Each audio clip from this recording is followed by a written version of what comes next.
I stared at my phone, reading the text message for what must have been the 20th time, still unable to fully process the words on the screen. "We think it's best if you don't join us for Thanksgiving this year, Jenny. After what happened at Amanda's baby shower, we need some space. Mom's still upset, and frankly, we'd all prefer a drama-free holiday." My stomach twisted into knots as I set the phone down on my kitchen counter, my brother-in-law Brian's message burning in my mind. Just like that, after 32 years of never missing a family Thanksgiving, I was being uninvited. Cut out, erased from the family portrait for the cardinal sin of being embarrassing. I glanced around my Chicago apartment. The place I'd carefully decorated with photos of my family, mementos from our vacations, little pieces of home I'd carried with me when I moved away from Columbus 3 years ago. All these reminders of people who had just decided I wasn't worth having at their table. Before we jump back in, tell us where you're tuning in from, and if this story touches you, make sure you're subscribed, because tomorrow I've saved something extra special for you. 2 weeks before Thanksgiving, I'd flown back to Columbus for my sister Amanda's baby shower. This was baby number 3 for her and Brian, their perfect little family getting even more perfect. Mom had spent weeks planning every detail, from the pale pink decorations, they were having another girl, to the monogrammed napkins. I'd taken Friday off work, using precious vacation days from my digital marketing job, and spent nearly $500. On a last-minute flight from Chicago, no one acknowledged the sacrifice. Instead, Mom greeted me with, "Oh, Jenny, couldn't you have done something with your hair? Amanda's photographer will be here." That should have been my first clue about how the weekend would go. The shower itself was exactly what you'd expect from my mother. Elegant, restrained, and focused entirely on maintaining appearances for her country club friends. I played my part, helped arrange gifts, refilled mimosa glasses, and smiled. Until my cheeks hurt whenever someone mentioned how Amanda just glows, or how Brian is such a wonderful provider. No one asked about my recent promotion or the digital campaign I'd created that had increased our clients' revenue by 40%. Why would they? In my family, success was measured by wedding rings and baby counts, not career achievements. The incident happened during the gift opening. Amanda was unwrapping my present, a beautiful handmade baby quilt I'd commissioned from an artist friend, along with a collection of children's books I'd carefully selected. Each book featured strong female characters with inscriptions I'd written about how her new daughter could grow up knowing she could be anything. "Oh," Amanda said, holding up one of the books with a forced smile. "How?" Thoughtful. Though we're raising our girls quite traditionally, of course. Mom jumped in immediately. "Jenny always had those unusual ideas. Remember her purple hair phase in college?" Everyone laughed, and I felt myself shrinking in my seat. "Well," I said, trying to keep my voice light, "I just think girls should know they have options beyond being wives and mothers." The room went silent. You'd think I'd suggested the baby should be raised by wolves. "Some of us value family above selfish pursuits," Amanda said, setting my gifts aside much faster than she had the monogrammed baby blankets and smocked dresses from Mom's friends. I should have let it go. That's what I always did. Smile, nod, retreat. Keep the peace at all costs. But something inside me had reached its breaking point. "Is that what you think I'm doing? Being selfish by pursuing a career I love instead of rushing to marry the first man who asked me?" Amanda gasped. Mom shot to her feet. "Jennifer Ann Mitchell, that's quite enough." But it wasn't enough. Not even close. Why is it that Amanda's life choices are always celebrated while mine are treated like some embarrassing mistake? Why is her path the only acceptable one? Brian stepped between us, ever the protector.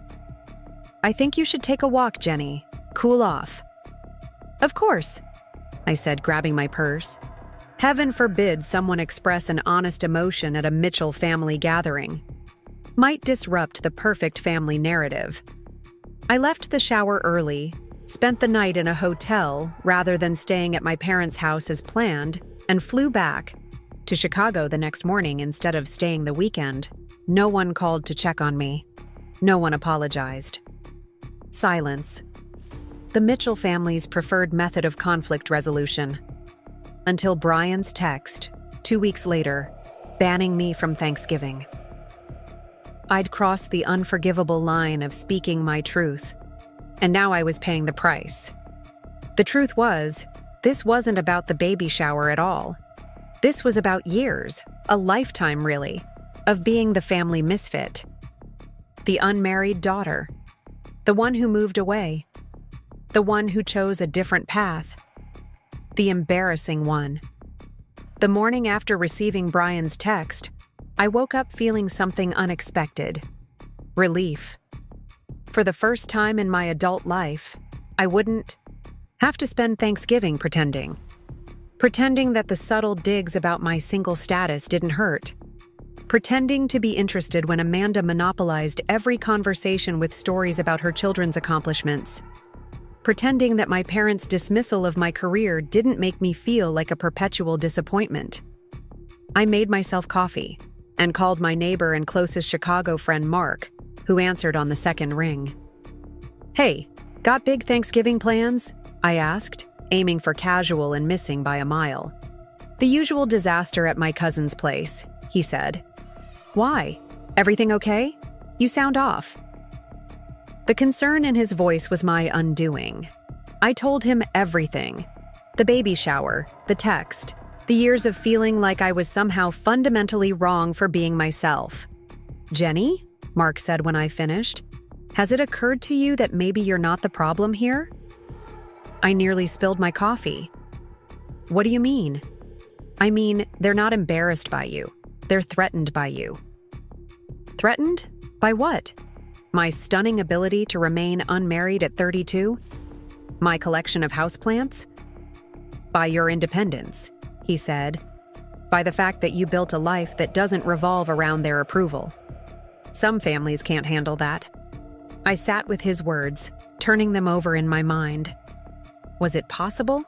Had I spent my entire life believing I was somehow deficient when the real issue was that I'd chosen a different definition of success? "So, what do I do now?" I asked.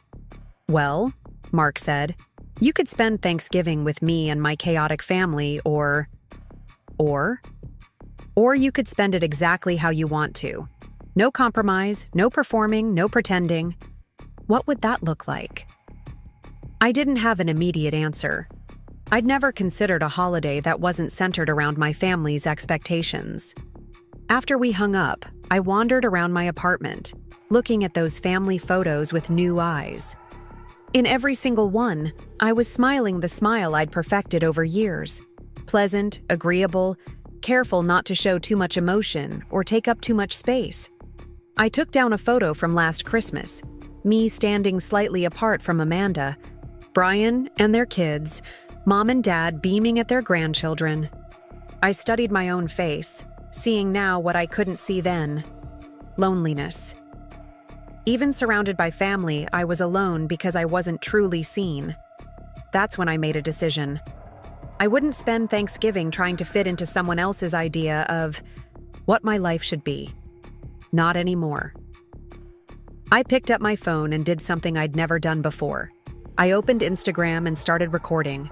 "So I just got uninvited from my family's Thanksgiving," I began, surprising myself with my steady voice.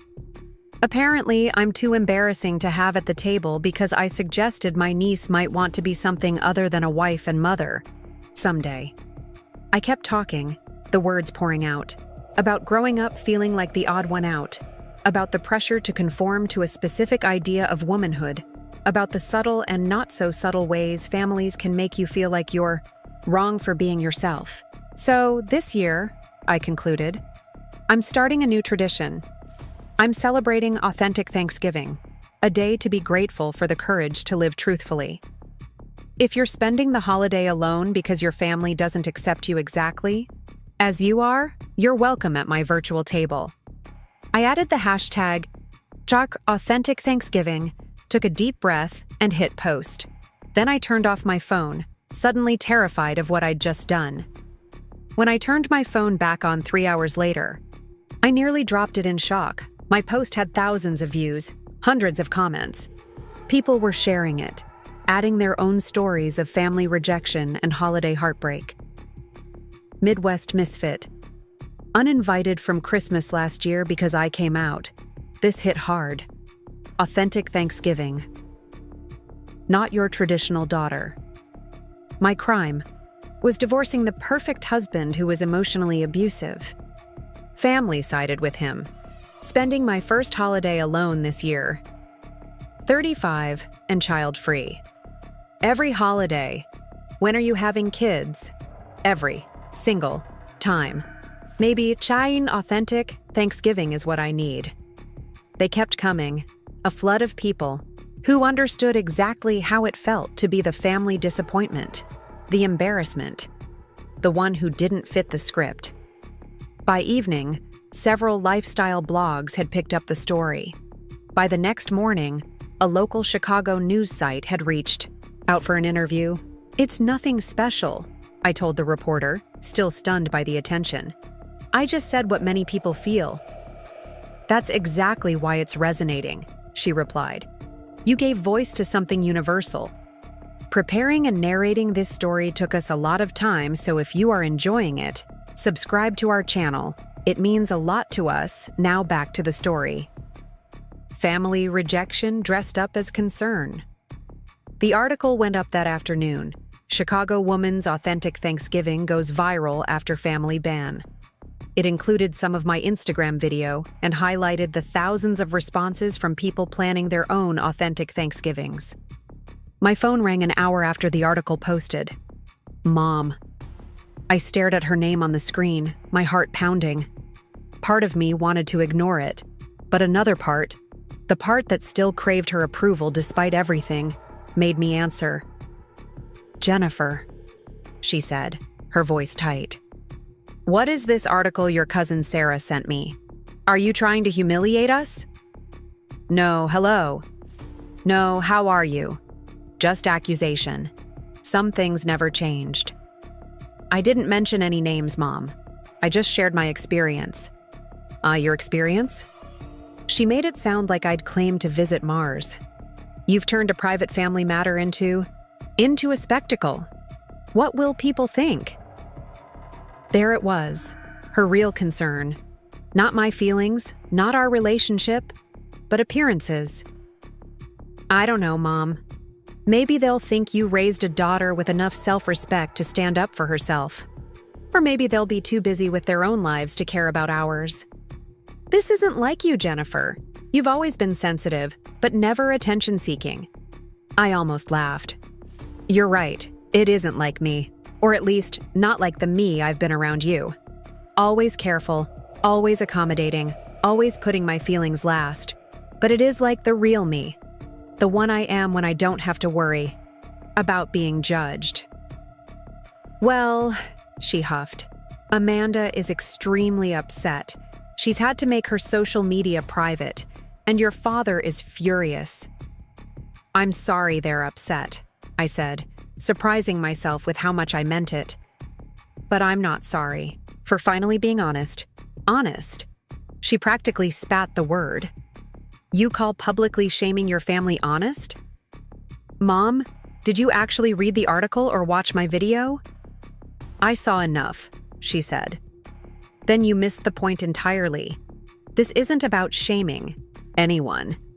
It's about me finally acknowledging that I've spent years feeling inadequate because I don't fit your definition of success. It's about finding community with others who feel the same way." "Community?" She sounded bewildered. "Jennifer, your community is your family." "No, Mom. Family is supposed to be where you can be your authentic self and still be loved. I've never had that with you."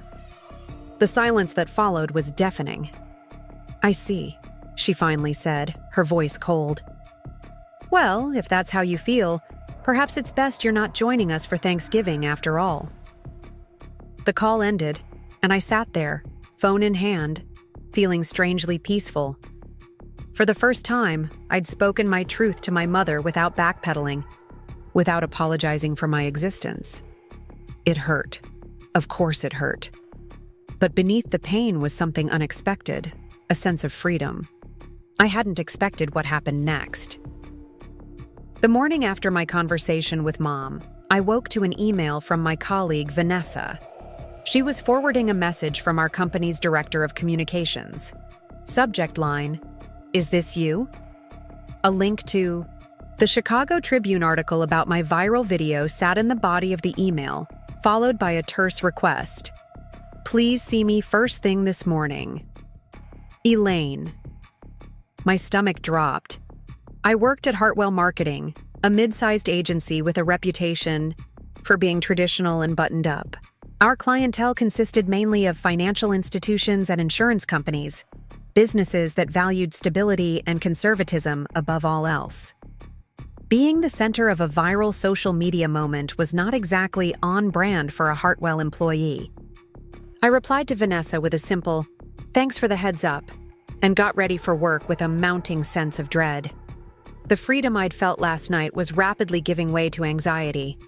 I couldn't afford to lose my job, not when it was the one area of my life where I felt competent and valued. The train ride downtown was a blur. I kept checking my phone, watching as the view count on my Instagram video climbed past 200,000. Comments were pouring in by the minute, each one a story of family rejection, holiday anxiety, or the exhaustion that comes from constant performance. True to myself, 22, uninvited from my brother's wedding because my lifestyle would make my grandparents uncomfortable. This resonates so hard. Midwest misfit. My family acts like my divorce is contagious, like if they get too close to me, their marriages will fall apart too. Just me for once.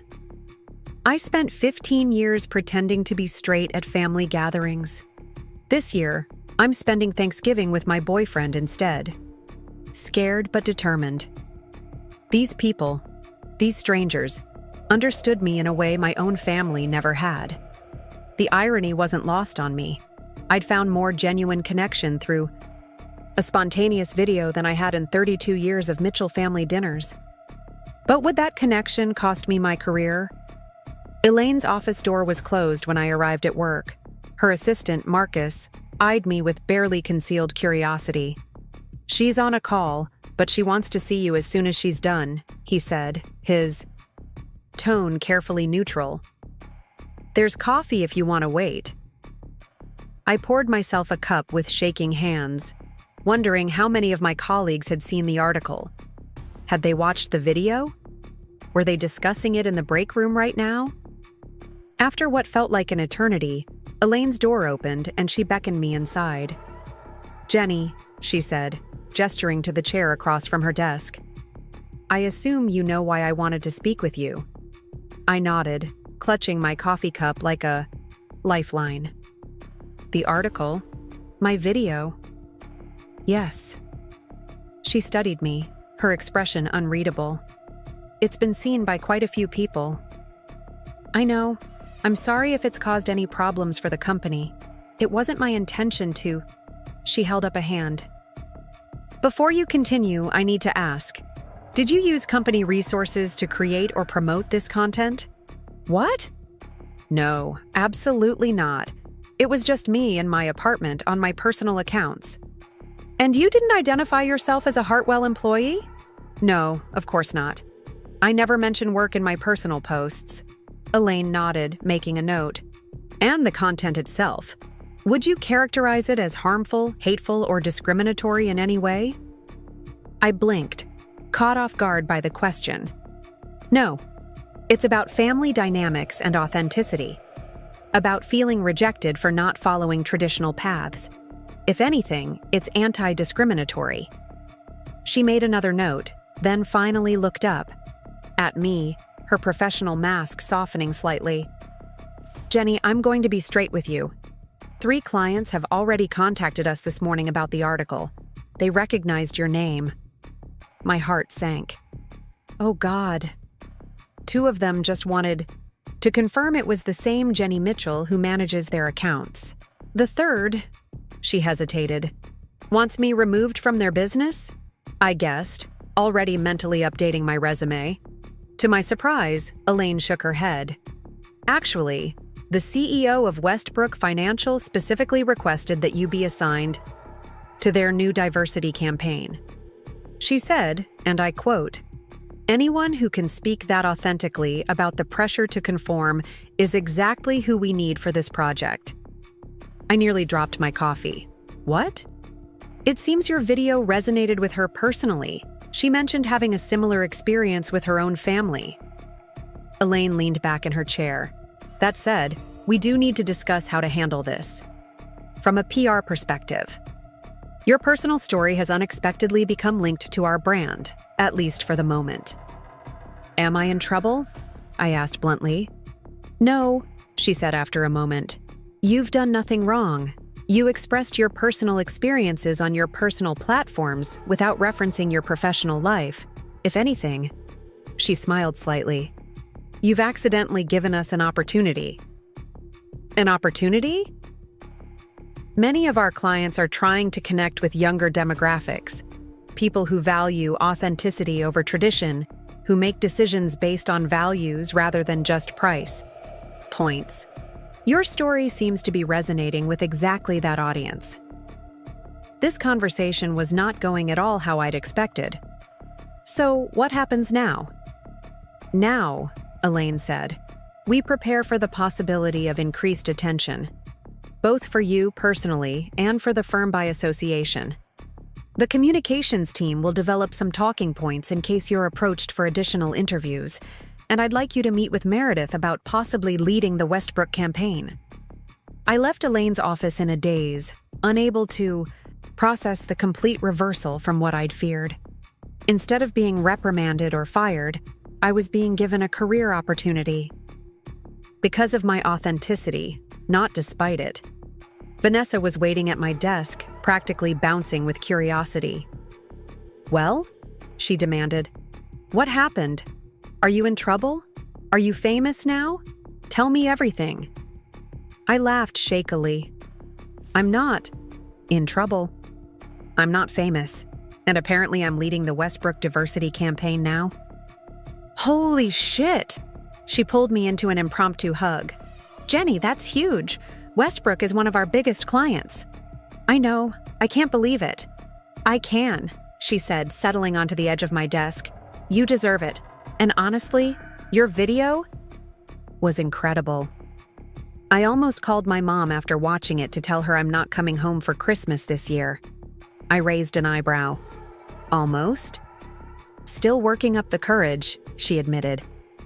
But seeing you stand up for yourself like that, it made me realize I might actually survive being the family disappointment. The rest of the morning passed in a productive blur as I tried to absorb the shock of everything that had happened in the past 24 hours. By lunchtime, I had a meeting scheduled with the Westbrook team for the following week and 3 more interview requests from media outlets. As I headed to the break room to grab lunch from the refrigerator, I noticed several colleagues glance my way, then quickly avert their eyes. Some smiled supportively, others looked uncomfortable. I could practically feel the office buzz with curiosity about my sudden viral fame. Thomas from the creative department approached as I was microwaving my leftovers. Hey Jenny, he said, his voice low. Just wanted to say I watched your video. It meant a lot. My parents haven't spoken to me since I came out 5 years ago. Every holiday is a reminder of what I lost. I was touched by his candor. I'm so sorry, Thomas. That must be incredibly painful. He shrugged, but I could see the hurt beneath his casual demeanor. I've built a new family, friends, my partner, people who accept me as I am. But sometimes I still wish my parents could just see me. Really see me, you know? I know exactly what you mean, I said softly. Anyway, he continued, I just wanted to thank you for putting into words what so many of us feel. It's validating somehow to know I'm not alone in this experience. As Thomas walked away, I realized something profound was happening. My personal moment of rebellion had somehow tapped into a universal wound. The pain of conditional love, the exhaustion of performance, the longing to be authentically seen and accepted. Throughout the day, more colleagues stopped by my desk. Some just curious, others wanting to share their own stories of family tension and holiday dread. Zoe from marketing confessed that she'd been estranged from her father for a decade because she refused to follow the career path he'd chosen for her. Marcus, Elaine's usually reserved assistant, mentioned that he understood the feeling of being the black sheep. It was as if my video had cracked open something in the office, a collective acknowledgement that behind our professional veneers, many of us were carrying similar wounds, similar fears, similar experiences of conditional love and impossible expectations. By the end of the workday, I felt both exhausted and oddly energized. The vulnerability I'd feared would hurt me professionally had instead created genuine connections with people I'd worked alongside for years, but never truly known. I was packing up to leave when my phone buzzed with a notification from the Real Talk podcast. The episode featuring my interview was scheduled to go live at 6 a.m. tomorrow, Thanksgiving morning. Perfect timing for people dreading family gatherings, or those spending the holiday alone after setting boundaries with toxic relatives. The thought of thousands, possibly millions of people hearing my story both terrified and exhilarated me. What if I'd said something wrong? What if my family heard it? What if... My spiraling thoughts were interrupted by another message notification. This one from Rachel, my cousin from my mother's side of the family. We'd been close as children but had drifted apart as adults, especially after she moved to Portland and rarely returned to Columbus for family events. Just saw your video. Hit me right in the gut. I've been avoiding Mitchell family gatherings for years because I can't stand the performance aspect. Would love to catch up. Call me? I stared at the message, surprised and touched. Rachel had always been something of a rebel in the family, getting divorced young, choosing a career over children, moving across the country. In many ways, she'd been the template for my own supposed failures in the family's eyes. I texted back immediately. Would love to catch up. How about tomorrow? I'm suddenly free for Thanksgiving. Her response came quickly with a laughing emoji. Perfect. Let's be family disappointments together. Zoom at 2? You're on, I replied, smiling at the unexpected connection. As I rode the train home, I watched the Chicago skyline slide by, thinking about how completely my world had shifted in just a few days. What had started as a painful rejection, being uninvited from a family holiday, had somehow blossomed into something much more significant. New professional opportunities, deeper connections with colleagues, rekindled relationships with extended family who shared my experience of not quite fitting the Mitchell mold. And most importantly, a growing sense that my voice mattered. That my experience was valid. That I wasn't alone in my struggle to be authentically myself in a world that often demanded performance over truth. My phone rang just as I was unlocking my apartment door. A Columbus area code, but not one I recognized. Hello? I answered cautiously. Jenny, it's Uncle Steve. My father's brother, the family rebel who'd moved to California decades ago, returning only for occasional holidays. Uncle Steve? Is everything okay? He chuckled. Depends on your definition of okay. I'm sitting in my hotel room in Columbus after walking out of your parents' Thanksgiving Eve dinner. You what? I sat up straight, dropping my bag on the counter. I heard you were uninvited from tomorrow's festivities. Ridiculous situation if you ask me. But then your cousin Sarah started showing everyone your video at dinner and all hell broke loose. I winced, imagining the scene. Sarah played my video at dinner? Why would she do that? To stir the pot, I imagine. You know how she is. Uncle Steve sounded amused rather than upset. Your mother was mortified, of course. Your father tried to shut it down. But several of us actually watched the whole thing, and I have to tell, You, Jenny, you hit the nail on the head. I sank onto my couch, not sure how to respond. The way you talked about conditional love, about the exhaustion of always performing, about the Mitchell family tendency to prioritize appearances over authenticity. It was like you were reading from my personal journal. He chuckled again. Though in my day, we didn't have Instagram to air our grievances. What happened after the video? I asked, almost afraid to hear the answer. Your mother declared the topic off limits, said you were just seeking attention. Your father backed her up, of course, but I couldn't let it go. He paused.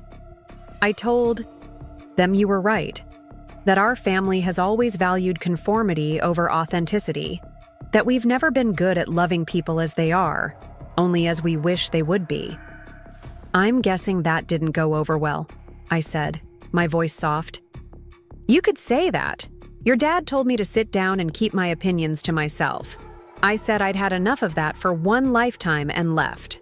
Aunt Karen's furious with me.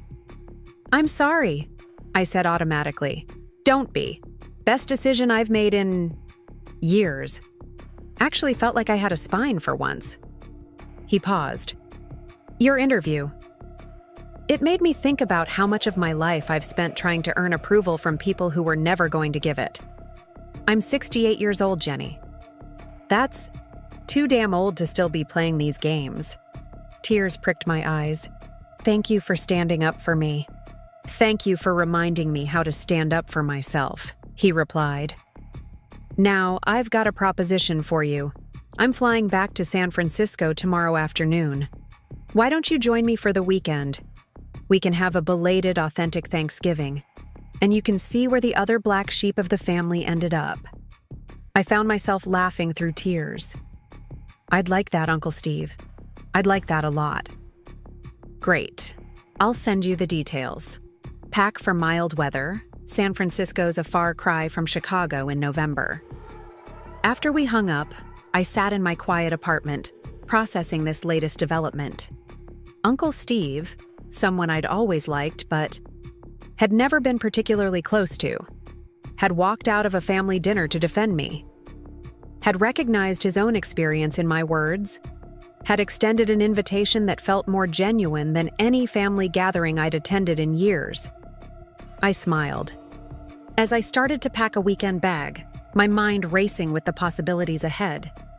Thanksgiving Day would bring the podcast release, a Zoom call with Rachel, and now a spontaneous trip to San Francisco with Uncle Steve. Not exactly the traditional Mitchell family holiday I'd been dreading, but something much more meaningful, the beginning of authentic connections with people who saw and accepted me as I was. As I folded clothes into my suitcase, my phone buzzed again. A text from Amanda. I listened to your podcast interview.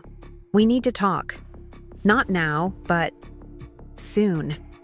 There's a lot I've never said. I read it twice, not quite believing what I was seeing.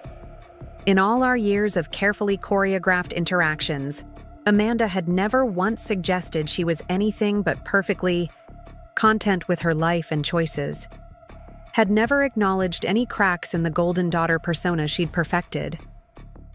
I typed back, "Whenever you're ready, I'll be here." Setting my phone aside, I continued packing, my mind whirling with all that had transpired. In the space of a week, I'd gone from dreading a performative family Thanksgiving to creating something entirely new, not just for myself, but apparently for many others who resonated with my experience. The story I'd told, the boundaries I'd set, the authenticity I'd claimed, all of it had somehow created ripples far beyond my initial Instagram post. Uncle Steve walking out of dinner.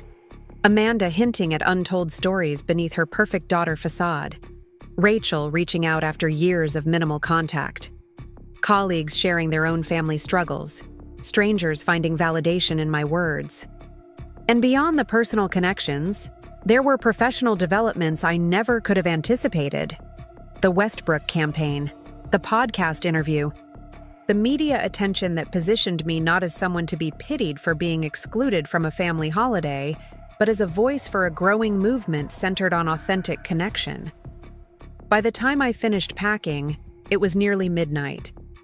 I set my alarm early, wanting to be awake when the podcast dropped at 6 a.m.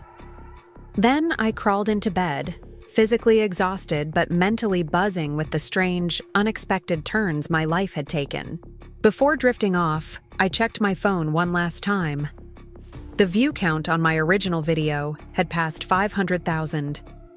The hashtag #AuthenticThanksgiving was trending nationally, with thousands of people sharing their own stories of family rejection, boundary setting, and the search for genuine connection during the holidays. I fell asleep with a profound sense of peace, not despite the family rupture that had started all of this, but because of it. Because in being excluded from that Thanksgiving table, I'd somehow found my seat at a much larger one. The alarm jolted me awake at 5:45 a.m. I reached for my phone with bleary eyes, navigating to the Real Talk podcast app with a mixture of excitement and trepidation. Right on schedule, there it was. The newest episode, featuring my conversation with Sophia Zhang. I hesitated before pressing play, suddenly nervous to hear myself speak so candidly about family dynamics, conditional love, and the exhaustion of performance. What if I sounded naive? What if I'd overshared?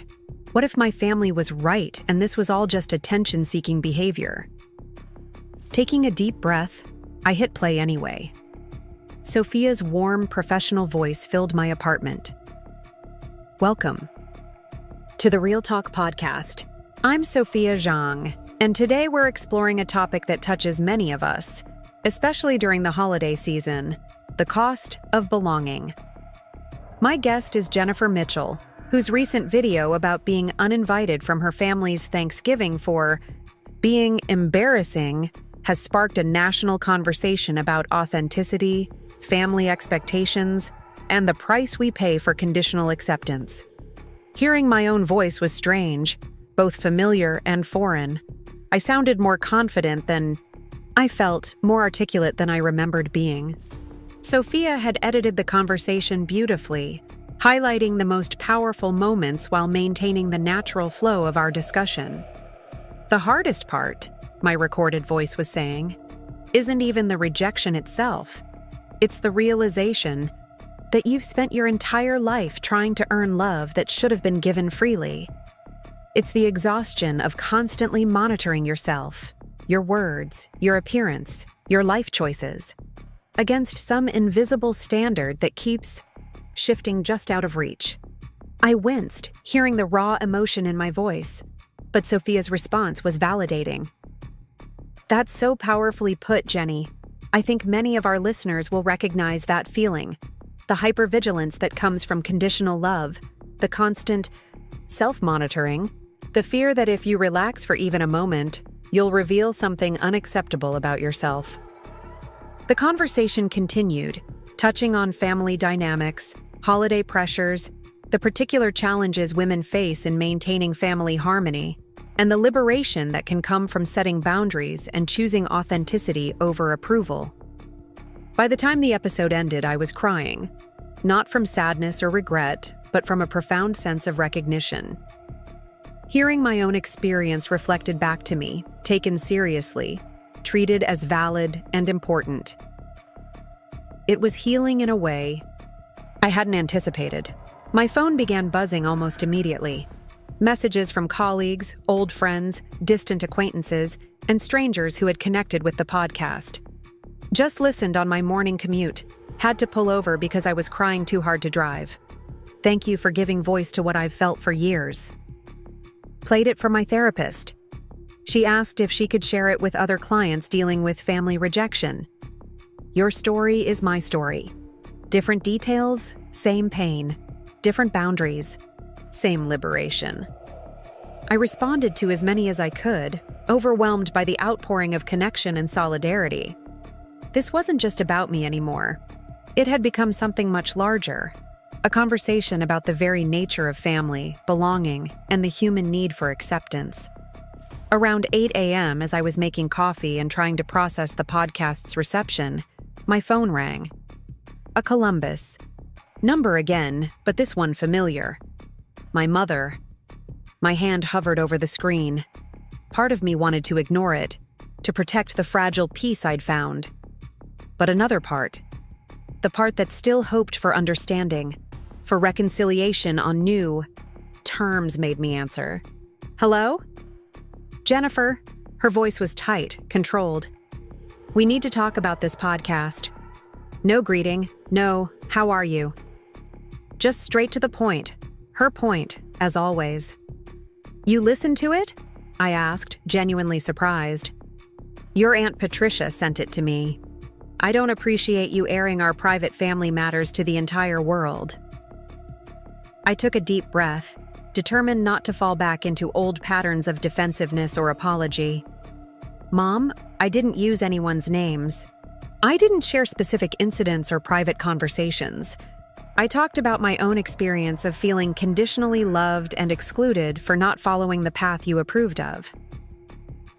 "You made us sound like terrible parents," she said, her voice rising slightly. "After everything we've done for you, the education we provided, the opportunities, the support."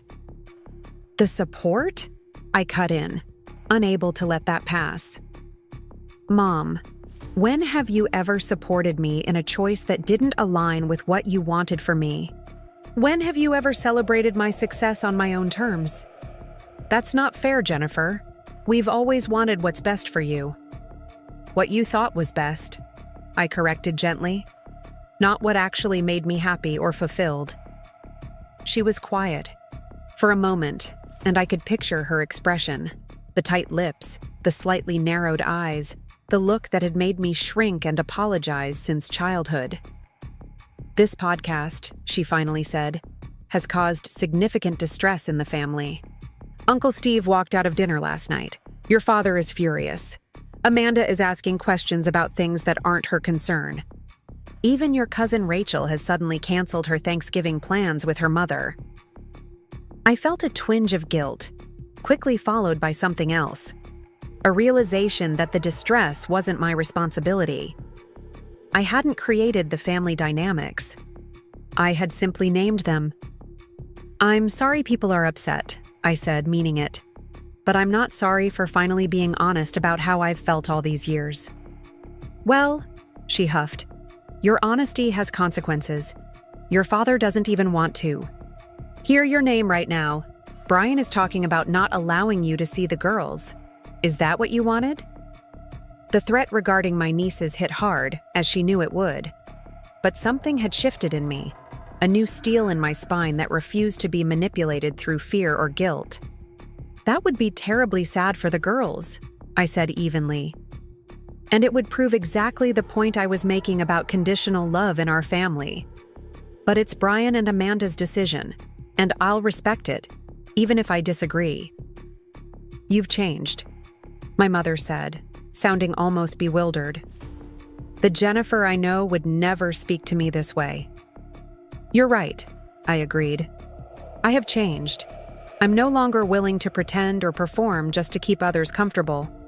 And if that means losing relationships that were only sustainable through my silence and compliance, well, that's painful, but it's also clarifying."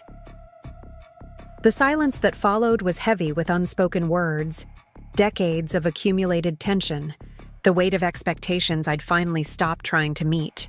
"I don't understand you anymore," she finally said, her voice smaller than I'd ever heard it. "I know," I said softly, "but I was hoping maybe you'd try." After we hung up, I sat at my kitchen counter, sipping coffee gone cold, feeling both drained and strangely invigorated by the conversation. For perhaps the first time in my adult life, I had spoken to my mother as an equal, not defiant or defensive, but simply clear about my own reality. I hadn't yielded to her narrative. I hadn't apologized for my truth. I hadn't shrunk myself to make her more comfortable. It wasn't a resolution, far from it, but it was a beginning of something new. A relationship based on authenticity rather than performance, or perhaps no relationship at all. Either way, I would no longer be contorting myself to fit someone else's expectations. My phone buzzed with another message from Rachel. "Mom just called in tears. Apparently, Aunt Diane is on the warpath about your podcast. Told her I'm having Thanksgiving with you, virtually. She's horrified. I'm delighted. Still on for 2 p.m.? I smiled through my own tears. Absolutely. Wouldn't miss it. The rest of the morning passed in a blur of messages and emails. Mark invited me to join his family's Thanksgiving dinner before my flight to San Francisco. Vanessa sent a selfie of her wearing headphones with the caption, "Listening to my favorite podcaster while prepping potatoes. You're amazing." Elaine forwarded an email from the CEO of Westbrook Financial, praising the podcast and reiterating her enthusiasm about working with me on the diversity campaign. As noon approached, I decided to join the online Authentic Thanksgiving gathering that had spontaneously organized around the hashtag. Over 5,000 people had registered, all planning to spend some part of their day in this digital community of misfits and truth-tellers. The Zoom room was already filling when I logged in. Faces appeared in squares across my screen. People of all ages, backgrounds, and locations, united by the experience of feeling like outsiders in their own families. The host, a woman named Danny, who had been one of the first to respond to my original video, welcomed everyone warmly. "This is a space for authenticity," she said. "No performance required. No pretending. No diminishing yourself to make others comfortable. Today, we celebrate the courage to live truthfully, even when it costs us. Today, we remember that family isn't just about blood. It's about being truly seen and accepted."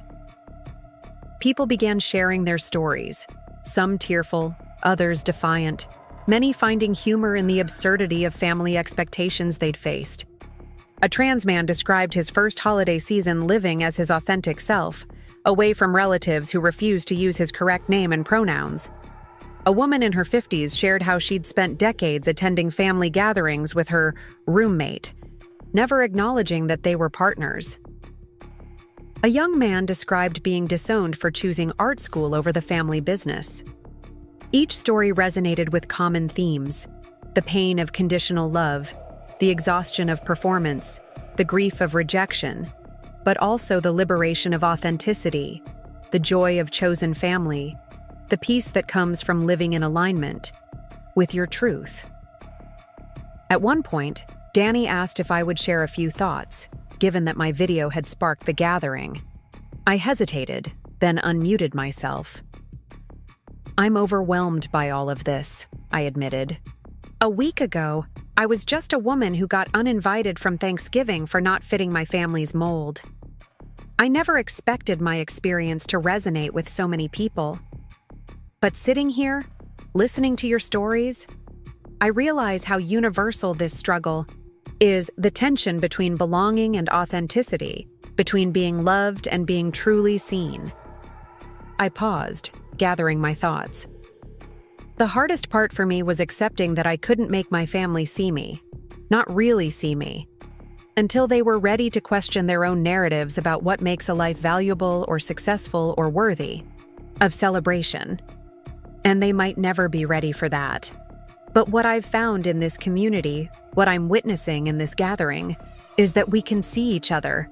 We can create spaces where performance isn't required, where authenticity is celebrated rather than penalized. As I finished speaking, the chat erupted with messages of agreement and support. Danny thanked me, then invited others to continue. Sharing. A woman in her 60s unmuted herself next. "I need to say something," she said, her voice thick with emotion. "I'm here because my daughter sent me the podcast this morning. She's been trying to tell me for years what Jenny put into words. That I've made her feel like she's never enough because she didn't follow the path I expected." The room went quiet. I'm ashamed to admit I didn't really hear her until I heard someone else describing exactly how she feels. I called her an hour ago and apologized for the first time. Really apologized, not the "I'm sorry you feel that way" kind. We're having dinner together tonight, the first holiday in 5 years. Tears welled in my eyes. "Thank you for sharing that," I managed to say. That's the most beautiful Thanksgiving gift. The gathering continued for another hour, with people coming and going, sharing resources, exchanging contact information, forming smaller groups based on specific experiences or geographic proximity. Several people discussed plans for in-person, authentic Thanksgiving gatherings in their cities next year. Others talked about creating ongoing support networks for navigating family dynamics and holiday pressures. By the time I logged off to prepare for my call with Rachel, I felt both emotionally drained and deeply moved. What had started as a personal moment of pain and rejection had somehow created a space for collective healing, for genuine connection, among strangers united by the common experience of conditional love and the struggle for authenticity. Rachel's face appeared on my screen at exactly 2 p.m., her smile wide and familiar despite the years since we'd last seen each other. Her hair was shorter than I remembered, with streaks of silver she hadn't bothered to cover, and she wore no makeup. A deliberate rejection of Aunt Patricia's constant emphasis on making an effort with one's appearance. "Jenny Mitchell," she said, her voice warm with affection. "Family outcast extraordinaire. I can't believe it took a viral video for us to finally reconnect." I laughed, feeling an immediate ease with her that I rarely experienced with family. Rachel Bennett, still rocking the disappointing daughter aesthetic, I see. "Proudly," she confirmed, raising a glass of wine. "I've earned every gray hair and laugh line by living life on my own terms. Speaking of which, your video, your podcast, absolutely brilliant. You said what I've been thinking for 20 years but never had the courage to articulate." "Courage or recklessness?" I said, smiling. "The jury's still out on that one." "Nope, definitely courage." She took a sip of wine. "Do you have any idea what you've done?" The Mitchell family ecosystem is in complete chaos. Aunt Diane is in damage control mode. Uncle Robert is stonewalling anyone who mentions your name. Amanda is apparently having some kind of existential crisis. And you, know what? It's about damn time. "What do you mean?" "I mean, our family has operated on unspoken rules for generations. Don't question authority. Don't deviate from approved life paths. Don't express needs or emotions that inconvenience others. Don't acknowledge the obvious favoritism or conditional love. Just perform, conform, and pretend everything is perfect." She shook her head. "You broke the cardinal rule, Jenny. You spoke the truth out loud. And now everyone has to either acknowledge it or work even harder to deny it." I considered her words, recognizing the accuracy of her assessment. "I never intended to cause a family meltdown. Maybe not consciously, but part of you must have known this would be the result. Our family doesn't do vulnerability or authentic emotion.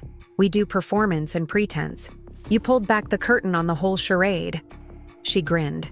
"And I, for one, am thoroughly enjoying the show." We spent the next 2 hours catching up on the past decade of our lives, marveling at the parallel paths we'd taken despite minimal contact.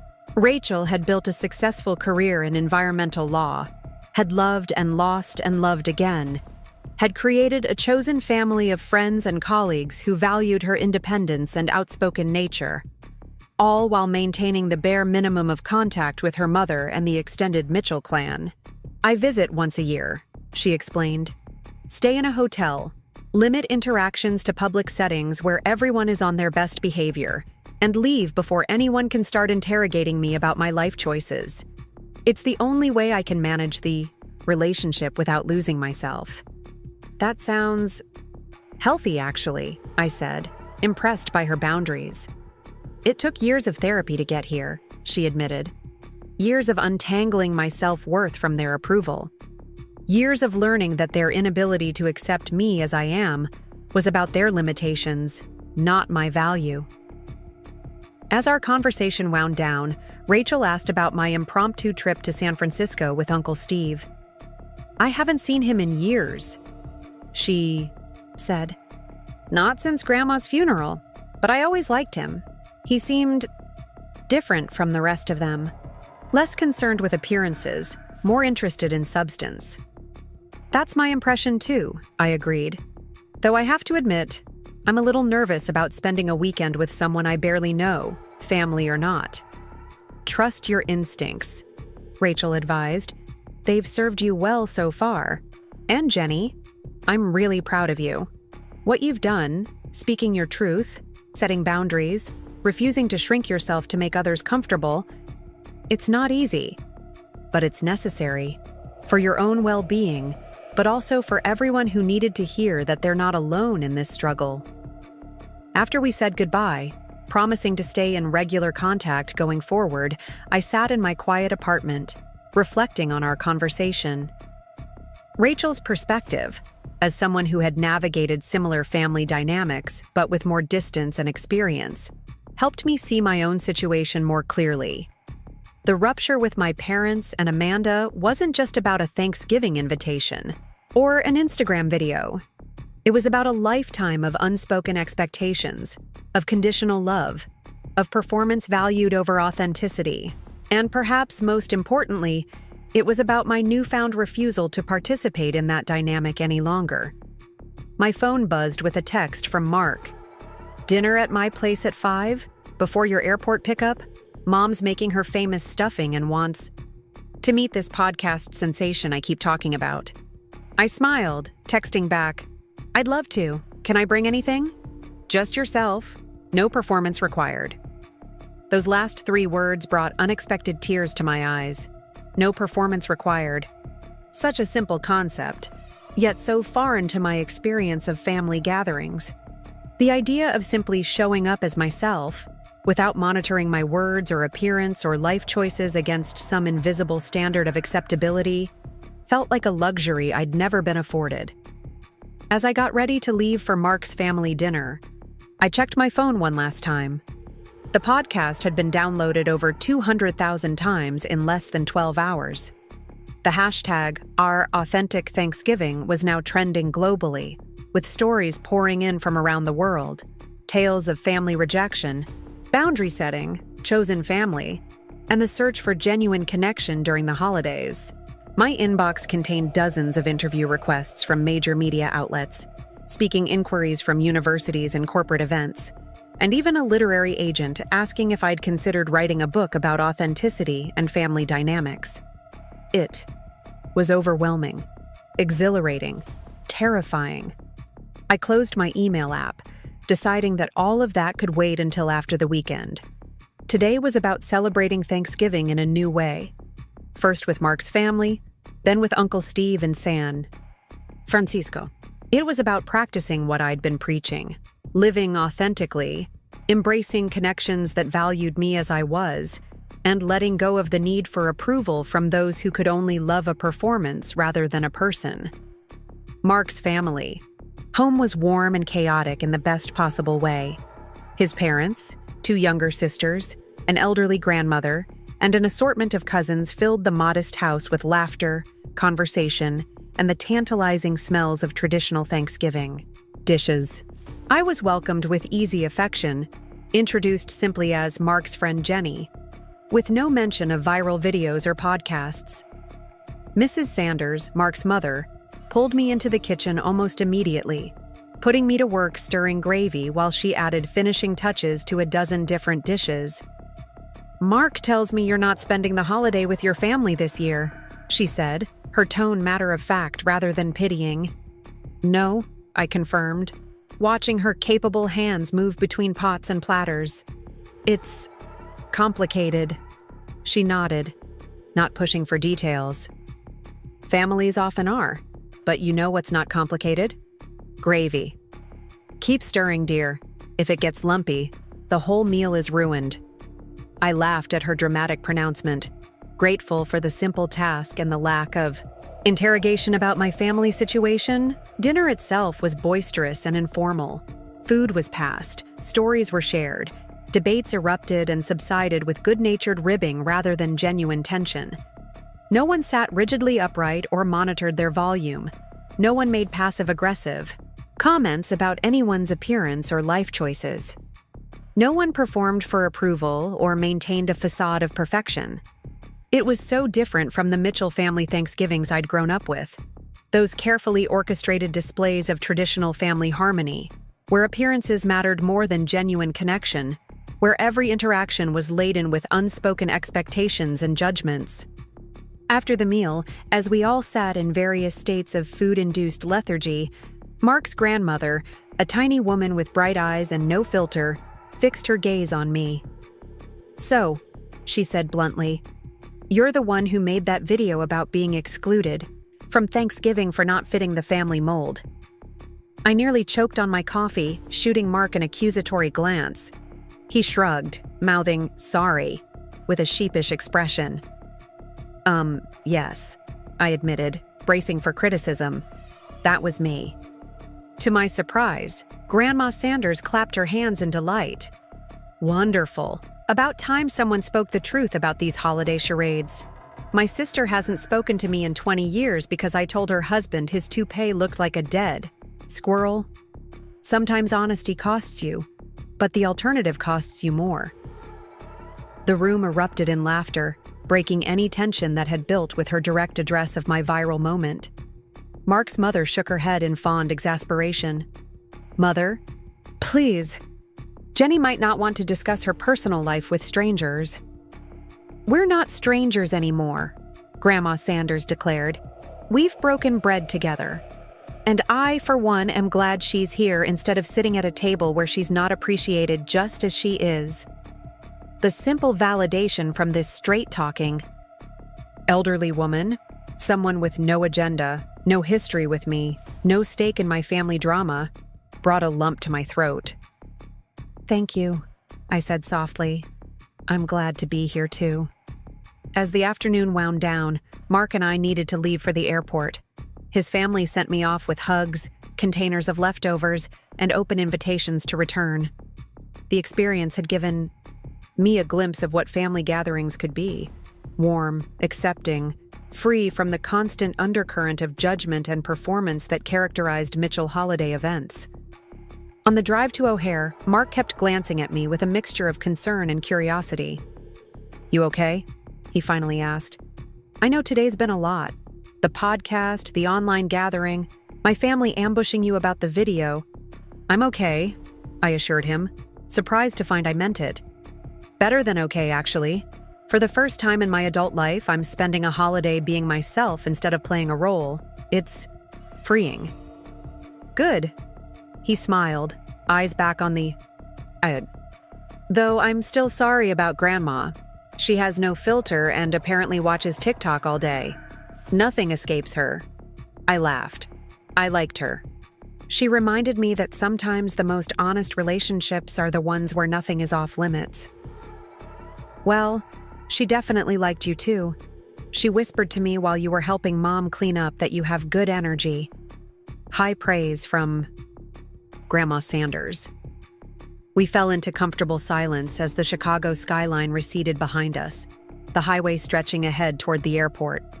I thought about the past week, the painful rejection from my family, the unexpected support from colleagues and strangers, the revelations and reconnections that had emerged from my moment of authentic expression. "Thank you," I said suddenly, turning to Mark, "for being there through all of this, for not thinking I was overreacting or attention-seeking, for seeing me." He reached over and squeezed my hand briefly before returning it to the steering wheel. "That's what friends do. Jenny, the real ones anyway. They see you as you are, not as they wish you would be." At the airport, we said goodbye with a quick hug, Mark promising to water my houseplants and collect my mail during my impromptu San Francisco trip. As I headed toward security, my phone buzzed with a text from Amanda. "I know you're traveling today, but when you get back, I think we need to talk in person. There's a lot I want to understand better." I stared at the message, emotions swirling. Despite everything, Amanda was still my sister. Still the person I'd grown up alongside, shared childhood secrets with, looked up to, and resented in equal measure throughout our formative years. If there was any chance of building an authentic relationship with her, one based on genuine, Connection rather than prescribed roles. I wanted to try. I'll be back Monday, I texted back. Let me know when works for you. The flight to San Francisco was smooth, giving me 3 hours of relative quiet to process the whirlwind of the past few days. I jotted notes in my journal, trying to capture the key insights that had emerged from this unexpected journey.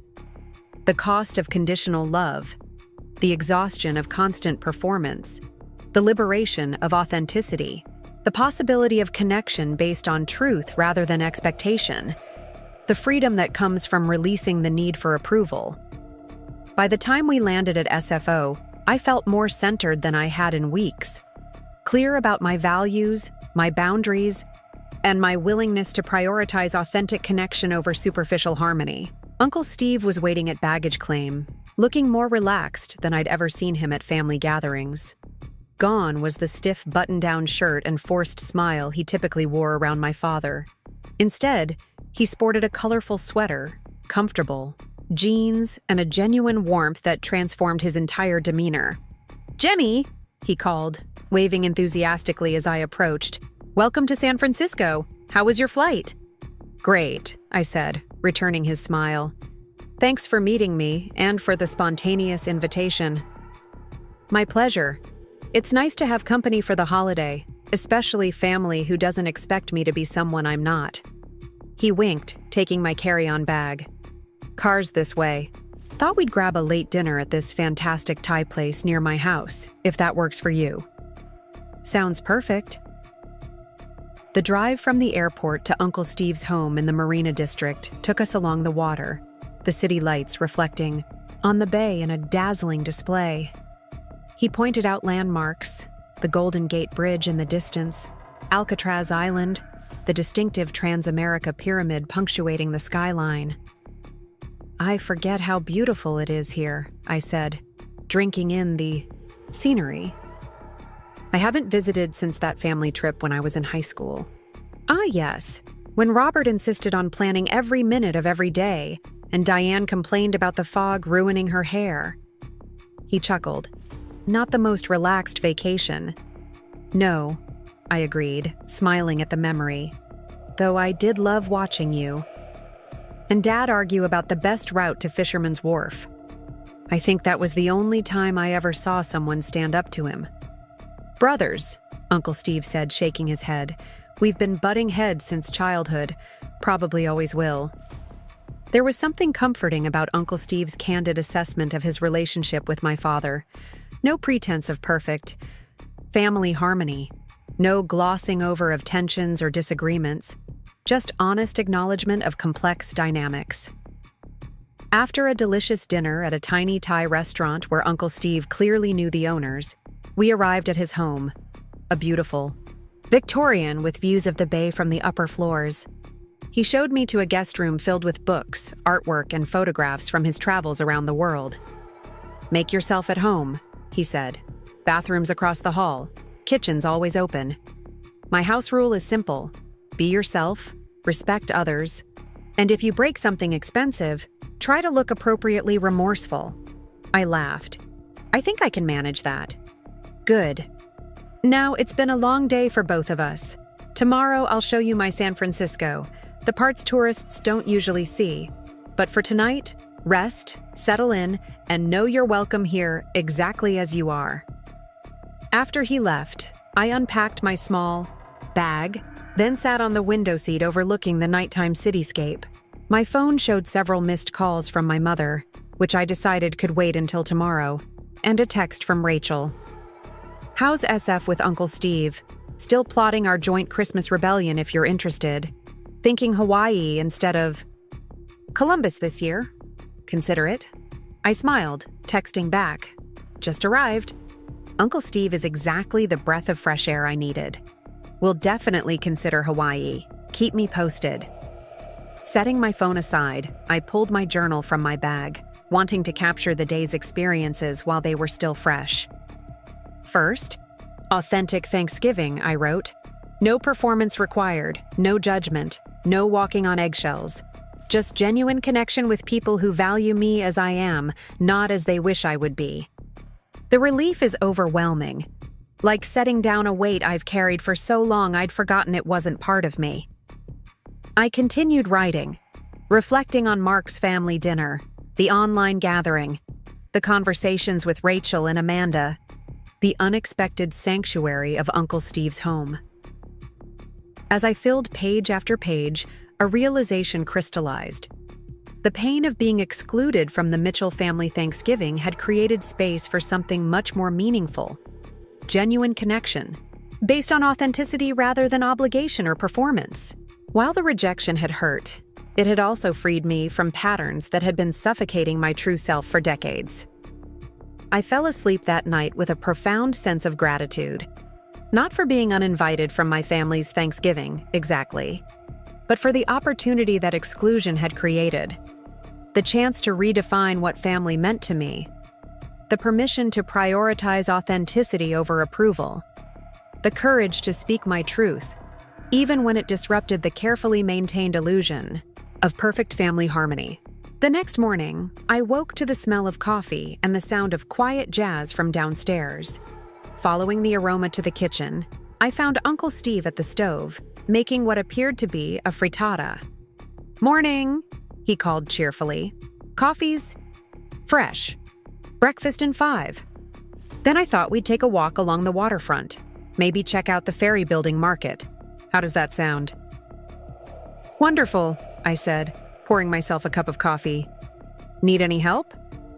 "Nope, just keep me company. Tell me about this podcast that's got the Mitchell family in such an uproar."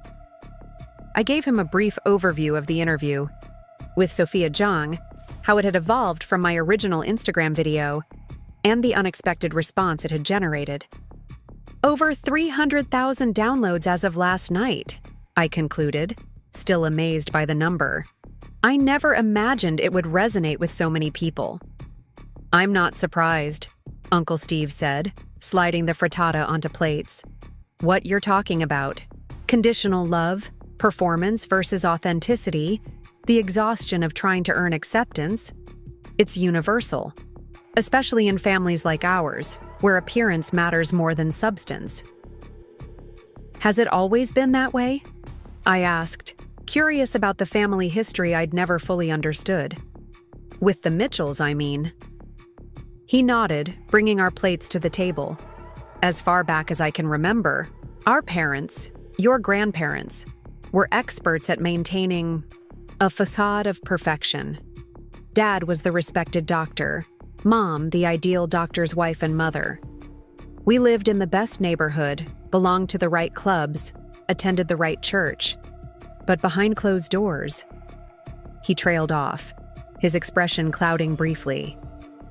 "What?" I prompted gently. "Behind closed doors, there was very little genuine connection," he said finally. "Dad worked constantly. Mom drank too much and criticized. Everything from our grades to our posture. Nothing was ever quite good enough. Your father responded by becoming a perfectionist himself, excelling academically, marrying the right kind of woman, creating the picture-perfect family. I responded by rebelling, moving across the country, pursuing a less prestigious career, marrying for love rather than status." "And which approach worked better?" I asked, though I suspected I knew the answer. Uncle Steve laughed softly. "Neither, really. Your dad's still chasing an impossible standard of perfection, still trying to earn the approval of parents who've been gone for 20 years. And my rebellion was just another kind of reaction to the same dysfunctional system. It took years of therapy for me to realize I needed to live authentically for myself, not in opposition to them." His candid assessment of our family history, the patterns of perfectionism, conditional love, and performance that had shaped generation after generation, helped me understand my own experience in a broader context. I wasn't the first Mitchell to struggle with these dynamics, and I likely wouldn't be the last. "That's why your video and podcast struck such a chord with me," Uncle Steve continued. "You're not just pushing back against your parents' expectations. You're questioning the entire family system, the unspoken rules that have governed the Mitchells for decades, maybe centuries. And that's threatening to people who've built their identities around maintaining that system. People like my parents, I said softly. And your sister, to some extent. Though, from what you've said, Amanda might be starting to question things, too. I nodded, thinking of her text message. Maybe. It's hard to tell if she's genuinely interested in understanding my perspective or just trying to bring me back into line. Time will tell, Uncle Steve said pragmatically. But either way, you've done something important. For yourself, and for anyone else who's felt trapped in similar family dynamics. You've demonstrated that it's possible to speak your truth, to prioritize authenticity over approval, to create connections based on genuine acceptance rather than performance or obligation. His validation, coming from someone who had navigated similar waters decades before me, felt particularly meaningful. This wasn't just about a Thanksgiving invitation or an Instagram video gone viral. It was about breaking cycles of conditional love and performance that had shaped our family for generations. The rest of the weekend unfolded in a series of small, perfect moments, exploring Uncle Steve's favorite hidden spots in the city, sharing stories over meals at local restaurants, meeting his friends, many of whom constituted his chosen family, and having deeper conversations about our shared history and individual journeys toward authenticity. By Sunday evening, as we sat on his rooftop deck watching the sunset paint the sky in brilliant oranges and pinks, I felt a sense of connection with Uncle Steve that I'd never experienced with any other member of my biological family. Not because we were particularly similar in personality or life choices, but because our relationship was based on genuine seeing and acceptance rather than roles or expectations. I'm going to miss this, I said, gesturing vaguely at the view, at him, at the weekend we'd shared. Chicago seems very gray and flat in comparison. The city or the Mitchell family drama awaiting you? He asked perceptively. Both, I guess. I sighed. Amanda wants to meet when I get back. Mom's left 7 voicemails I haven't returned. My inbox is overflowing with interview requests and speaking invitations related to the podcast. It's a lot. It is, he agreed. But remember, you don't have to respond to any of it immediately or at all if that's what feels right. You get to set the pace, establish the boundaries, determine the terms of engagement. That's the power of authenticity. I nodded, taking in his words. I'm still learning what that looks like in practice. Setting boundaries without guilt. Prioritizing my authenticity without feeling selfish. It's new territory for me. For most of us raised in families like ours, he said gently. But it gets easier with practice. And it's worth it, Jenny.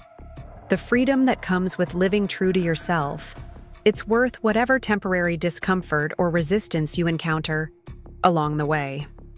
The next morning, as Uncle Steve drove me back to the airport, I felt both rested and fortified for whatever awaited me in Chicago. The weekend had given me not just a respite from the intensity of the past week, but also a deeper understanding of the family patterns I was working to break and the authentic life I was trying to create. This isn't goodbye, Uncle Steve said, pulling up to the departures level. It's the beginning of a real relationship, not just the perfunctory holiday encounters we've had in the past.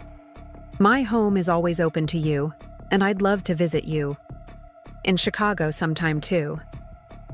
I'd like that, I said, meaning it deeply.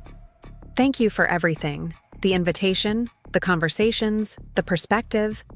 It's been healing. He smiled, helping me with my bag. For me too, Jenny. For me too. As I boarded the plane back to Chicago, I reflected on how completely my life had changed in the span of a week. What had begun as a painful rejection, being uninvited from a family Thanksgiving for the crime of not fitting neatly into prescribed roles, had evolved into something profound. A viral video that gave voice to others with similar experiences. A podcast interview that sparked a national conversation about family dynamics and authenticity. New professional opportunities born from my willingness to speak my truth. Deeper, Connections with people who valued me as I was, not as they wished I would be. And perhaps most importantly, a growing clarity about my own worth, my own voice, my own right to live authentically, regardless of whether that authenticity was convenient or comfortable for others. The plane took off, carrying me away from the sanctuary of Uncle Steve's home and back toward the complicated reality awaiting me in Chicago. But I was no longer the same woman who had received that devastating text from Brian 2 weeks ago. I was stronger now, clearer, more committed to my own truth, and less desperate for others' approval. Whatever came next, whether reconciliation with my family on new, more authentic terms, or a more permanent separation that created space for healthier connections elsewhere, I knew I could face it with integrity and courage. Not because I was fearless or had all the answers, but because I had finally recognized a fundamental truth. The price of belonging should never be the abandonment of your authentic self.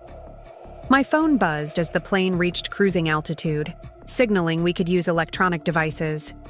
A text from Rachel. Hawaii for Christmas is a go. Found amazing rental house on the beach. Can accommodate up to 6 like-minded family rebels. Uncle Steve already in. You? I smiled, typing back. Count me in. Authentic Christmas sounds perfect. Then I put in my earbuds, closed my eyes, and allowed myself to feel the full weight of what had transpired over the past 2 weeks. The pain of rejection, the courage of speaking out, the joy of unexpected connection, the freedom of authenticity. The Mitchell family tradition of performative perfection had excluded me, deemed me too embarrassing to have at the table. But in that exclusion, I had found something far more valuable. A life unbound by their limitations, relationships built on truth rather than expectation, and the profound peace that comes from being fully, unapologetically yourself. The embarrassing daughter had found her voice, and that voice had created ripples far beyond what I could have imagined when I first picked up my phone to record that fateful Instagram video. As the clouds parted below, revealing the vast landscape of America unfurling beneath the plane, I felt a surge of gratitude for the journey, both the literal one I was on and the metaphorical one that had brought me to this moment of clarity and purpose. The most beautiful destinations, I realized, often come from the most difficult departures. And sometimes, the bravest thing you can do is to leave the table where you're not welcome. To create your own gathering of authentic souls who value you exactly as you are. Not because you're perfect, not because you meet their expectations, but because you're real. And in a world of performances and pretenses, that authenticity is the most precious gift of all. The flight from San Francisco to Chicago gave me quiet hours to process everything that had happened over the Thanksgiving weekend. Uncle Steve's perspective on our family history had been eye-opening. The patterns of perfectionism and conditional approval that had shaped the Mitchells for generations. I was neither the first to suffer under this system, nor the first to rebel against it. But perhaps I could be among those who finally broke the cycle. Landing in Chicago on Monday afternoon, I felt both apprehensive and resolved about what awaited me. The cold November air hit my face as I exited O'Hare, a stark contrast to the mild San Francisco weather I'd left behind. I pulled my coat tighter, breathing in the familiar scent of my city, concrete, car exhaust, and the faint promise of snow. By the time I reached my apartment building, exhaustion was setting in. The emotional roller coaster of the past week, coupled with travel fatigue, made me want nothing more than to crawl into bed and sleep for days. But as I collected my mail from the lobby, my phone buzzed with a text from Amanda. Can we meet tomorrow? Coffee at Ellison's on Michigan, 10 a.m.? I stared at the message, my thumb hovering over the keyboard. Part of me wanted to postpone, to give myself more time to recover and prepare. But another part, the part committed to authenticity and direct communication, made me type, I'll be there. Sleep came fitfully that night, my dreams filled with fragments of conversations, podcast interviews, and family gatherings where I couldn't quite find my seat at the table. I woke early, giving myself extra time to prepare physically and mentally for meeting Amanda. I chose my outfit with unusual care, not to impress or conform as I might have done before, but to feel confident and authentic. Simple jeans, a soft blue sweater that matched my eyes, comfortable boots, my armor for whatever confrontation lay ahead. Ellison's was busy when I arrived, the morning rush of professionals grabbing coffee before work, creating a constant hum of conversation and movement. I spotted Amanda immediately, already seated at a corner table with 2 cups in front of her. She looked different somehow. Not physically. She was as polished and put together as always, her honey blonde hair falling in perfect waves, her makeup subtle but flawless. But there was something in her posture, in the way she clutched her cup, that suggested a vulnerability I rarely associated with my confident older sister. "Hey," I said, sliding into the seat across from her. "Thanks for the coffee." "I remembered you like it with almond milk," she said, a hint of uncertainty in her voice. "Though maybe that's changed too." "No, that's still right," I assured her, taking a sip. "Some things don't change." A loaded silence fell between us, heavy with unspoken words and shared history. I decided to wait, to let Amanda lead this conversation she had requested. "I listened to your podcast," she finally said, her eyes fixed on her cup. Twice, actually. I nodded but didn't respond, sensing she had more to say. The first time I was angry, defensive. I heard it as an attack on our family, on me, really, as part of that family. She looked up, meeting my gaze directly. But the second time, I tried to really listen, to hear your experience without filtering it through my own defensiveness. And Jenny, I had no idea you felt that way, that you've always felt that way. The simple acknowledgement that my experience was valid, that my feelings were real, brought unexpected tears to my eyes. "How could you not know?" I asked softly. "It's been this way our entire lives. The comparisons, the conditional approval, the sense that I was somehow fundamentally deficient for not following the approved Mitchell path." Amanda flinched slightly. "I guess I didn't see it because I was too busy trying to stay on that approved path myself. To be perfect, to never disappoint, to fulfill every expectation so completely that there could never be any criticism. This was new territory for us. Amanda acknowledging her own struggles within the family system rather than simply defending it. "That sounds exhausting," I said gently. "It is," she admitted, her voice barely above a whisper. It's killing me, Jenny. Has been for years. But I didn't know how to step off the treadmill. I still don't." I leaned forward, genuinely concerned by the pain in her voice. "What do you mean?" She took a deep breath, as if gathering courage. "Do you know why I reacted so strongly to those books you gave at the baby shower? The ones about girls being anything they want to be?" I shook my head. "Because I never felt I had those choices. I followed the path that was laid out for me. College, marriage, children, suburbs. The perfect Mitchell daughter. And most of the time, I convinced myself it's what I wanted too." She paused, blinking rapidly. "But sometimes, like when I see you living your life on your own terms, pursuing a career you love, making choices based on what fulfills you, rather than what looks good to others. I wonder what my life might have been if I'd been braver." The raw honesty of her confession stunned me. This wasn't the Amanda I thought I knew.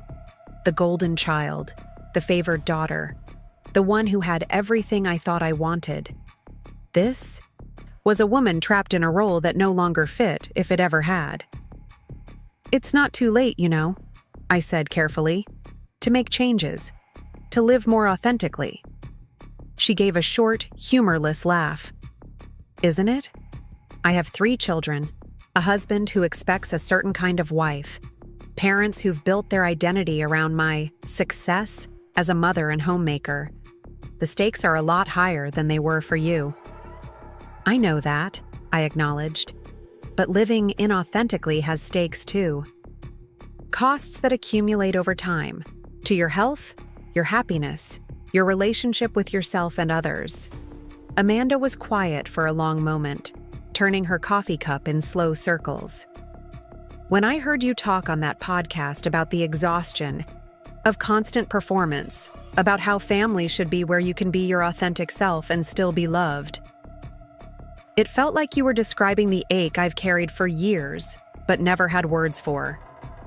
Tears spilled down her cheeks now, and she wiped them away quickly, looking around to make sure no one was watching, still concerned with appearances even in this moment of vulnerability. I'm so tired, Jenny. Tired of being perfect. Tired of worrying that if I stop performing, if I show who I really am or what I really feel, everyone will stop loving me. The pain in her voice broke my heart. All these years, I'd envied Amanda, resented her, believed she had everything I lacked. Our parents' approval, a clear path to follow, the security of knowing exactly who she was supposed to be. I'd never considered that the role of golden child might be its own kind of prison. Amanda, I said gently, reaching for her hand across the table. I can't speak for Brian or Mom and Dad, but I can tell you that I would love the real you, the authentic you, whoever that turns out to be, far more than the perfect performance I've watched all these years.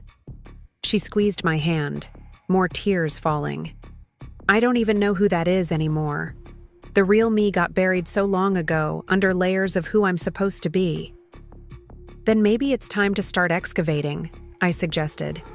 Not necessarily through grand gestures or dramatic life changes, but through small moments of honesty. With yourself first, then with others when you're ready. We talked for hours, our coffee growing cold, the morning crowd thinning and being replaced by the lunch rush. Amanda shared things she'd never told anyone. Her doubts about being a stay-at-home mom, her resentment of Brian's unexamined privilege, her fear that she was passing on the same patterns of conditional love and performance to her daughters. I shared too, the loneliness of being the family outsider, the exhaustion of trying to earn love that should have been freely given, but also the freedom I'd found in speaking my truth and connecting with others who understood my experience. By the time we finally prepared to leave, something fundamental had shifted between us. The carefully maintained roles of golden child and black sheep, perfect daughter and embarrassing sister, had begun to dissolve. In their place was something new and fragile, the possibility of a relationship based on authenticity rather than performance, on genuine connection rather than prescribed roles. This conversation doesn't fix everything, Amanda said as we stood outside the coffee shop, the midday sun washing the street in pale November light. There's still a lot to figure out, with each other, with Mom and Dad, with who we are beyond, the parts we've been assigned in the Mitchell family drama. I know, I agreed, but it's a beginning. A real one, not just another performance of reconciliation for the sake of appearances. She nodded, then surprised me by pulling me into a tight hug. Thank you, she whispered, for being brave enough to speak your truth, for creating space for me to question mine. As we parted ways, Amanda back to her suburban life, me to my apartment and the work waiting there, I felt a sense of cautious hope. Not that everything was suddenly resolved, or that our family dynamics would transform overnight. But that authentic connection was possible, even in relationships that had been defined by performance and judgment for decades. Back home, I found my inbox overflowing with messages, media requests for interviews, speaking invitations from universities and corporations interested in discussing authenticity and family dynamics, emails from listeners who had connected deeply with the podcast. The response continued to amaze me. What had started as a personal moment of pain, being excluded from a family holiday for not fitting prescribed roles, had touched something universal. The struggle to be authentically ourselves in a world that often rewards performance over truth. The longing for acceptance not despite our differences but because of them. The exhaustion of trying to earn love that should be given freely. Among the emails was a message from a literary agent. Your podcast interview resonated with me personally and professionally. Your ability to articulate the complex dynamics of conditional love and the courage required to pursue authenticity over approval is extraordinary. I believe there is a book here, one that could help countless people navigate similar family patterns. Would you be open to discussing this possibility? I stared at the screen, both excited and overwhelmed by the opportunity. A book? Me? The idea seemed simultaneously terrifying and exhilarating. A chance to explore these themes more deeply, to potentially help others struggling with the same questions of authenticity, belonging, and family connection. Before I could overthink it, I typed a simple response.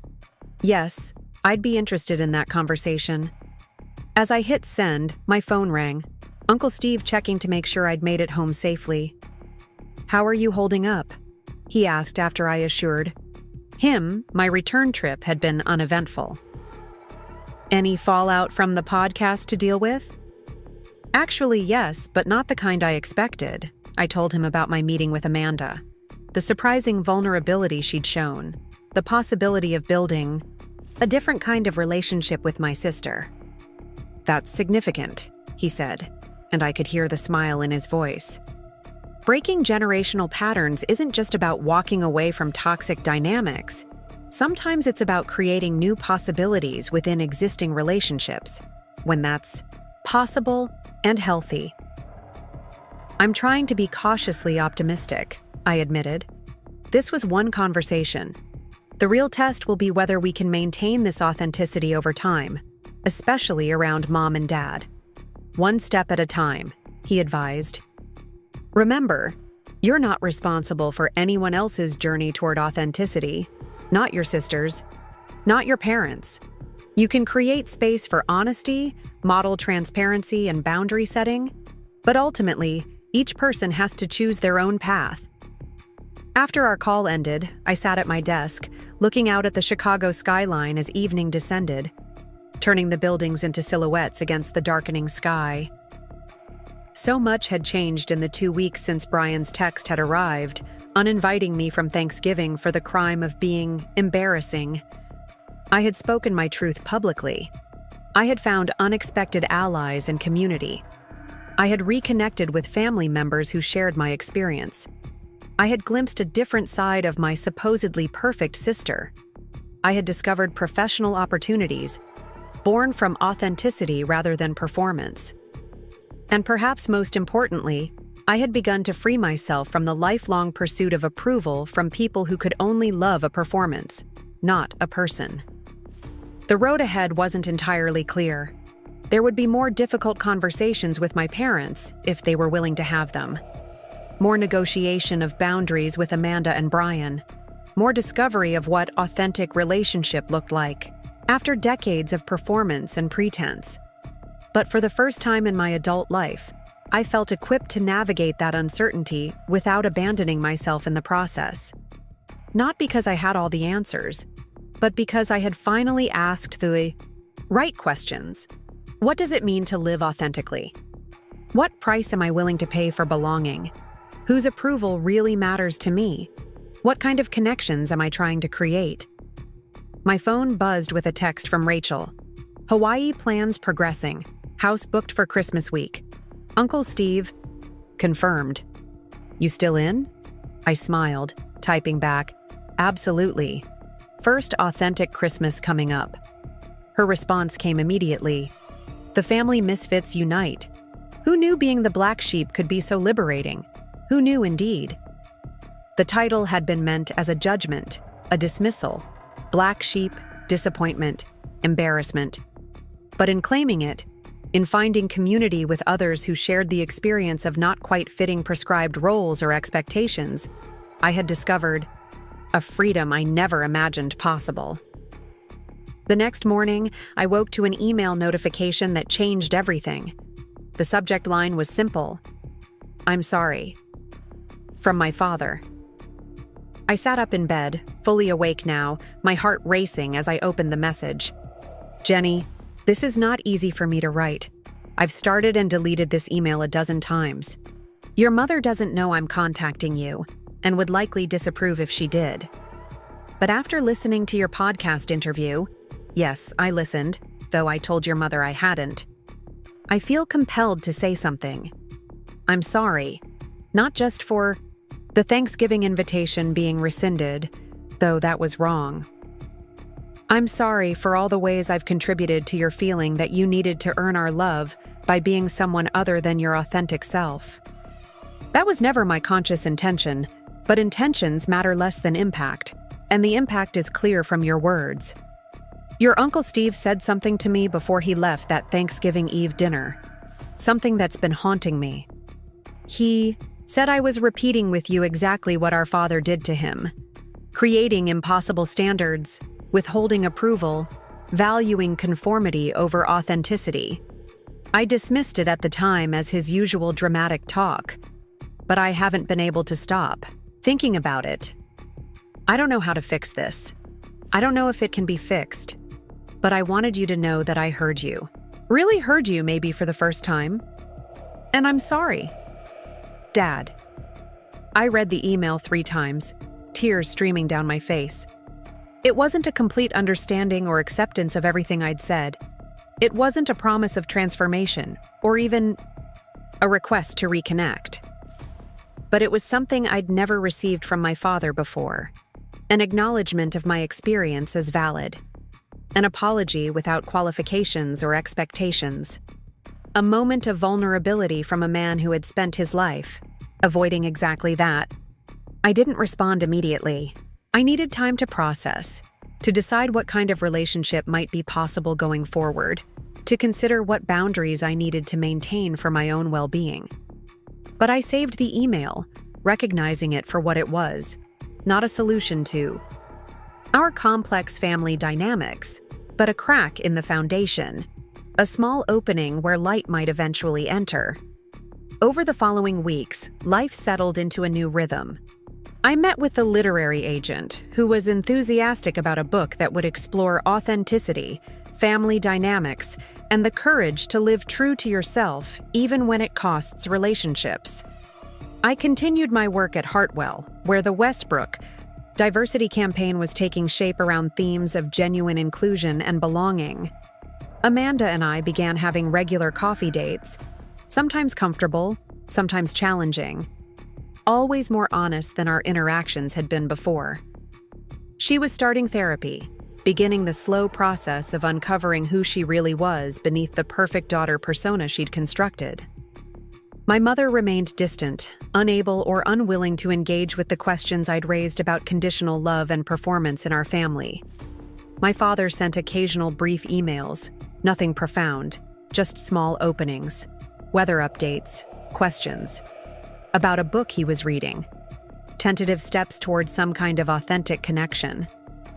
As Christmas approached, I confirmed my plans to join Rachel, Uncle Steve, and a few other family misfits in Hawaii, rather than returning to Columbus for the traditional Mitchell family gathering. It wasn't a permanent decision. I wasn't closing the door on potential reconciliation with my parents, or on holiday celebrations with Amanda and her girls in the future. But for now, I needed the space to continue discovering what authentic living looked like for me, surrounded by people who valued that authenticity rather than requiring performance. The Sunday before my departure for Hawaii, I met Amanda for our now regular coffee. She seemed quieter than usual, a tension in her shoulders that hadn't been there in our recent interactions. "Everything okay?" I asked after we'd settled with our drinks. She sighed, setting down her cup. "Mom found out I've been meeting with you. She's not happy about it. Says I'm taking your side against the family." "There shouldn't be sides," I said gently. "This isn't a competition or a battle. It's about finding ways to connect authentically, to love each other as we are rather than as we're expected to be." "I know that," Amanda nodded, and I tried to explain it to her. But she sees any questioning of the family system as a threat, as rejection. And how are you handling that?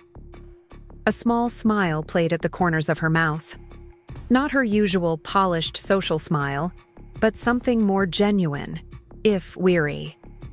I told her I love her, but I'm not going to stop seeing my sister. That I'm an adult who gets to choose my own relationships. That I want both of you in my life, but not at the cost of my authenticity. Pride and affection welled up in me. That's huge, Amanda. Really huge. It felt huge, she admitted. Terrifying, but also liberating? Like I was finally speaking as myself, not just saying what was expected to keep the peace. That's exactly what it is, I confirmed. The beginning of authentic living. It's scary at first, but it gets easier with practice. We talked for another hour about her therapy insights, my book project, the complex navigation of family relationships, in this new landscape of honesty and boundary setting. As we prepared to leave, she handed me a small, wrapped package. An early Christmas gift, she explained, since you won't be here for the actual day. I opened it to find a beautiful leather-bound journal, the cover embossed with a simple phrase, "Your truth, your voice." Amanda, I breathed, running my fingers over the words. It's perfect. I thought you could use it for notes on your book, she said, or just for processing everything that's happening. Either way, I wanted you to have something that honors your voice, because I'm grateful for it, even when it's challenging to hear. We hugged goodbye on the sidewalk outside the coffee shop, holding each other tightly in the cold December air. "Merry Christmas, Jenny," she whispered. "Authentic Christmas, I mean." "Merry Christmas, Amanda," I replied. "I love you, the real you, whoever she turns out to be." As I walked home through the bustling holiday crowds, Amanda's gift tucked safely in my bag, I felt a profound sense of gratitude for the journey of the past month. What had begun as rejection, being uninvited from a family holiday for the crime of not fitting prescribed roles, had evolved into something I never could have anticipated. Not just a viral video or a podcast interview or professional opportunities, though those were significant, but a deeper transformation in how I understood myself, my worth, my right to exist authentically in the world without apology or performance. The Mitchell family tradition of performative perfection had excluded me, deemed me too embarrassing to have at the table. But in that exclusion, I had found my voice, and discovered that voice had the power to create ripples far beyond what I could have imagined when I first picked up my phone to record that fateful Instagram video. The embarrassing daughter had become something else entirely. A woman standing firmly in her truth, creating connections based on authenticity rather than expectation, and finding freedom in the courage to be exactly who she was. No more, no less, and without apology. And that, I realized as I reached my apartment building, was the most meaningful gift of all. Up next, you've got 2 more standout stories right on your screen. If this one hit the mark, you won't want to pass these up. Just click and check them out.